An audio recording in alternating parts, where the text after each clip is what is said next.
अर्जुन तेंदुलकर तो कोयला है यार। द ग्रेट युवराज सिंह के पिता युवराज सिंह ने जब ये कहा तो सारी दुनिया के कान खड़े हो गए। वैसे युवराज सिंह साहब जब भी कुछ कहते हैं तो लोगों के कान खड़े हो जाते हैं, क्योंकि युवराज साहब कुछ कहें और वो स्टेटमेंट ना बने, ऐसा हो नहीं सकता। मतलब युवराज साहब ने लड़का जो है वो कमाल का पैदा किया, लड़का कमाल क्रिकेट खेला, लेकिन उससे ज्यादा बाकमाल उनके स्टेटमेंट हो जाते हैं कई बार, और कई बार बड़े विवादों की वजह बन जाते हैं। लेकिन सचिन तेंदुलकर के लड़के अर्जुन तेंदुलकर को जब कोयला कहा गया तो लोगों को समझ में नहीं आया कि यार कोयला कहा क्यों है। मतलब युवराज साहब तो तारीफ कर रहे थे, लड़के को उन्होंने सिखाया उखाया था, मेहनत की थी उसको लेके, लेकिन अब हुआ तो हुआ। वैसे भी युवराज साहब जो है अपने बेबाक बयानों को लेकर जाने आते हैं। एक बार फिर चर्चा में तेंदुलकर के बेटे अर्जुन तेंदुलकर को लेकर ये टिप्पणी उनकी हुई है। अब युवराज द ग्रेट युवराज सिंह के पिता हैं, वो युवराज जिन्होंने 2007-2011 वर्ल्ड कप जिताया था। युवराज के भी कोच थे वो, अर्जुन को भी बीच में क्रिकेट की कोचिंग दी थी उन्होंने। लेकिन जब एक इंटरव्यू में उनसे सवाल पूछा गया कि भाई साहब what's your take on Arjun Tendulkar, तो कहते हैं कि यार कोयला है, और यहीं से सारा सवाल शुरू हो गया। क्योंकि इससे पहले धोनी पर भी कई बार वो आरोप लगा चुके हैं, जबरदस्त तरीके लांछन लगाए हैं कि धोनी ने उनके बेटे का करियर जो है वो बर्बाद कर दिया। बहुत सारे स्टेटमेंट जो है वो युवराज साहब समय समय पर देते आए हैं। लेकिन एक बार फिर जब एक इंटरव्यू में उनसे अर्जुन तेंदुलकर को ट्रेनिंग देने के एक्सपीरियंस के बारे में पूछा गया तो उनका जवाब बड़ा अजीबोगरीब था। उन्होंने कहा कि आपने हीरा देखा है कोयले खान में? पत्रकार ने कहा उनका वो कोयला है।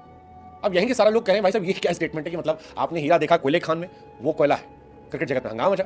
हालांकि बाद में युवराज साहब ने अपनी बात को क्लियर किया, कहा निकालो पत्थर ही किसी तराशगीर के हाथों में डालो तो चमक के दुनिया को कोहिनूर बन जाता है। कीमती होता है, लेकिन वो हीरा अगर उसी आदमी के पास पहुंच जाए जिसे उसे कदर नहीं, तो फिर वो उसे तबाह कर देता है। मैं खुद नहीं कहता कि युवराज सिंह बहुत बड़ा कारीगर है, युवराज सिंह कहता है कि मेरे डैड के हाथ में जादू है, उन्होंने मुझे जो बनाया वही मैं। पहले मुझे गालियां पड़ती थी, Hitler, dragon Singh, I hate my father. मेरे घर में सब कुछ उटपटांग था, लोग मुझसे नफरत करते थे, रिश्तेदार कहते थे कि इसे बाप नहीं बनना चाहिए था, लेकिन फिर भगवान की दया से आपको युवराज सिंह मिला।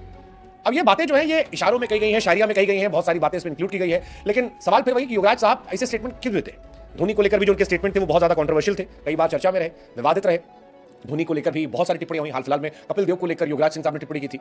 एक बड़ा जबरदस्त वीडियो वायरल हो रहा था जिसमें कहा कि कपिल को इसलिए लड़का नहीं हुआ क्योंकि मेरे साथ गलत किया, मुझे निकाल दिया था, धोनी भी भुगतेगा। हालांकि युवराज साहब को लेकर भी एक वीडियो वायरल हो रहा है जिसमें युवराज ने अपने पिता के बयानों पर चिंता जताई थी और कहा कि कई बार मुझे लगता है कि मेरे फादर को मानसिक समस्याएं हैं, वो इसे स्वीकार करना नहीं चाहते। मतलब बातें आई हैं, बट युवराज साहब चर्चा केंद्र में रहे। लेकिन अब बारी सचिन तेंदुलकर के लड़के की थी, और सचिन तेंदुलकर एक बहुत बड़ा नाम। अर्जुन तेंदुलकर आईपीएल खेले हैं, थोड़ी बहुत परफॉर्मेंस जो है वो रही है, लेकिन ये भी सच है कि वो अपने आप को स्टैब्लिश नहीं कर पाए। दुनिया के तमाम दिग्गज खिलाड़ियों ने उन्हें ट्रेन किया, सिखाया, बेहतर करने की कोशिश की, लेकिन अर्जुन तेंदुलकर वो नहीं बन पाए जो उनसे अपेक्षाएं थी कम से कम अब तक। भविष्य में क्या होता है ये देखने वाली बात होगी। लेकिन युवराज सिंह का स्टेटमेंट कि हीरा जो है वो कोयले की खान से निकलता है और अर्जुन जो है कोयला है, ये थोड़ा सा लोगों के सर के ऊपर जा रहा है कि इसका लॉजिक क्या है। युवराज साहब लॉजिक हमें लगा आपसे पूछे कि पहले कपिल देव, फिर धोनी और अब अर्जुन तेंदुलकर, क्या सोचते हैं आप लोग युवराज सिंह के बारे में?